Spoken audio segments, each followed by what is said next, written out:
Freemasonry is a secret fraternal order that has existed for hundreds, arguably thousands of years, and is now operating in most every country in the world.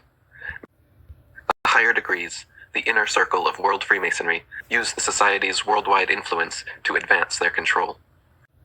The signers of the Constitution and Declaration of Independence were all descendants of British aristocratic bloodlines, and most of them Freemasons. One Mason broke ranks. It became known that a Captain William Morgan of Batavia, New York, was planning to publish a book revealing the secret symbols, handshakes, oaths, and purposes of the Freemasons. Morgan, a 30-year member of the order, wrote, "The bane of our civil institutions is to be found in Masonry, already powerful and daily becoming more so. I owe my country an exposure of its dangers." Before the book could be printed, Morgan and his publisher were kidnapped in Batavia. Irate friends and neighbors pursued the kidnappers and managed to rescue the publisher, but Morgan was not so fortunate. He was never seen again. Years later, a Mason named Henry L. Valance confided to his doctor as he lay dying that he and 2 other Masons had dropped Morgan into the Niagara River. Valance said since that night he had suffered from a guilty conscience, the mark of Cain, and sought absolution for his sin. The majority of the U.S. Founding Fathers, the Senate, and the presidents have been Freemasons, but those who were not usually had nothing good to say about the organization.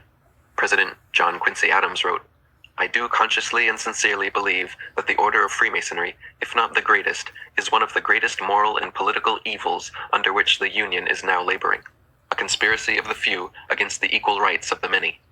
Masonry ought forever to be abolished. It is wrong, essentially wrong, a seed of evil, which can never produce any good."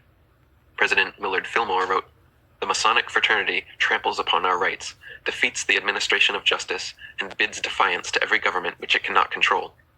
President Ulysses S. Grant said, "All secret oath-bound political parties are dangerous to any nation, no matter how pure or how patriotic the motives and principles which first bring them together."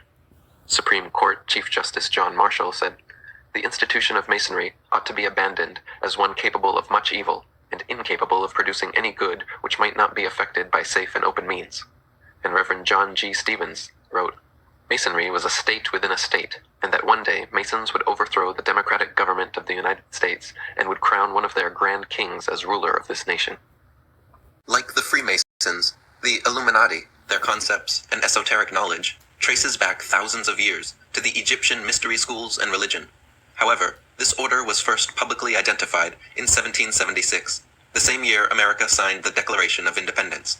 On May 1st, 1776, May Day, Adam Weishaupt, professor of law at Ingolstadt University, officially formed the Bavarian Illuminati.